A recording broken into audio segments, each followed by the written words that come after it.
Hi all అందరికీ నమస్కారం. నేను మీ చిరంజీవి. సో ఇప్పుడే విశ్వక్సేన్ గారిది గ్యాంగ్స్ ఆఫ్ గోదావరి నెట్ఫ్లిక్స్లో చూస్తున్నాను నేను. అండ్ ప్రాబబ్లీ ఫస్ట్ టైం ఓటీటీలో వచ్చినాక నేను రివ్యూ ఇస్తున్నాను అనుకుంటున్నా.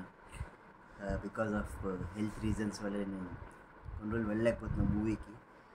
కలికి డెఫినెట్గా నేను థియేటర్లో ఫస్ట్ చూసి రివ్యూ ఇస్తాను. Coming to gangs of Godavari. So first half అంతా బాగుంది. అంటే ఒక బేస్ సెటప్ చేస్తాను మూవీకి. విశ్వక్సేన్ ఆ పాలిటిక్స్కి ఎంటర్ లోకల్ గ్యాంగ్లో ఉంటాడు, కానీ లోకల్ గ్యాంగ్ నుంచి ఒక ఇద్దరు ఎమ్మెల్యే గ్యాంగ్ మధ్యలో ఎంటర్ అవుతాడు. సో అక్కడి నుంచి ఒక కాన్ఫ్లిక్ట్ పాయింట్ రైజ్ చేస్తారు. ఒక ఎమ్మెల్యేని ఎట్లా ఫూల్ చేసి ఆయన డబ్బుతున్న ఎలక్షన్ నేరింగ్ చేసి ఎట్లా గెలుస్తాడు, మళ్ళీ అక్కడి నుంచి నాజర్ గారిని ఎట్లా లేపేస్తాడు. సో ఇంటర్వెల్ దాకా బాగుంది స్టోరీ.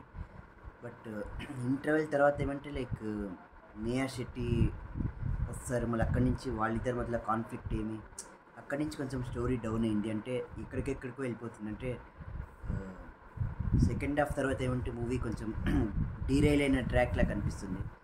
సో అక్కడ కొంచెం స్టోరీ అంతా అంటే బై సెకండ్ హాఫ్ మిడ్ వచ్చేసరికి కంప్లీట్ క్రాష్ డౌన్ అయిపోతుంది స్టోరీ.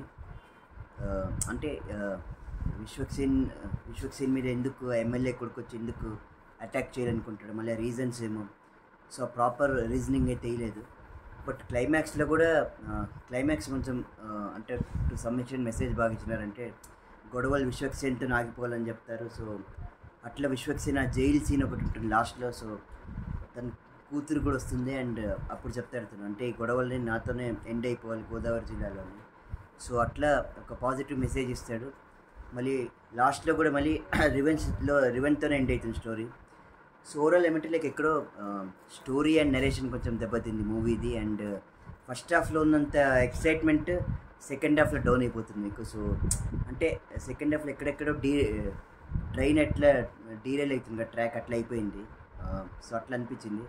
సో విశ్వక్సేన్ గారు యాక్టింగ్ అయితే అదరగొట్టేస్తున్నారు. ఆయన గోదావరి స్లాంగ్లో అయితే లిటరలీ సూపర్ చేస్తున్నారు యాక్టింగ్. అంజలి గారు కూడా బాగా చేస్తున్నారు. మళ్ళీ నేహా శెట్టి కూడా very good performance.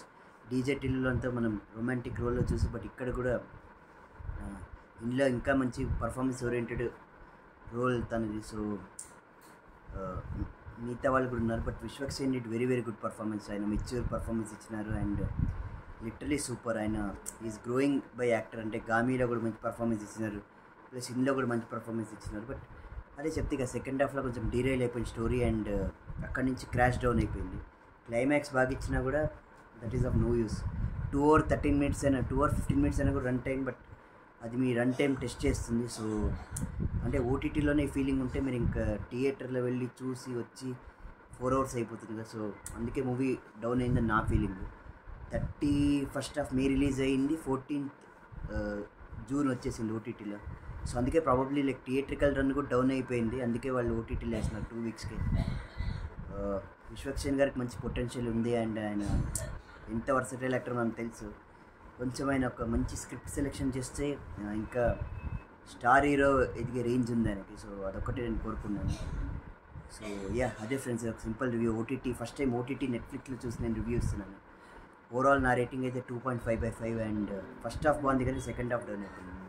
And Vishwaksen did very good performance. Hope he comes back with a better story and better script. So అదే నేను ఆశిస్తున్నాను. సో ఇదే friends, gangs of Godavari OTT Netflix review. So నా ఛానల్కి లైక్ చేయండి, షేర్ చేయండి, సబ్స్క్రైబ్ చేయండి. జై హింద్.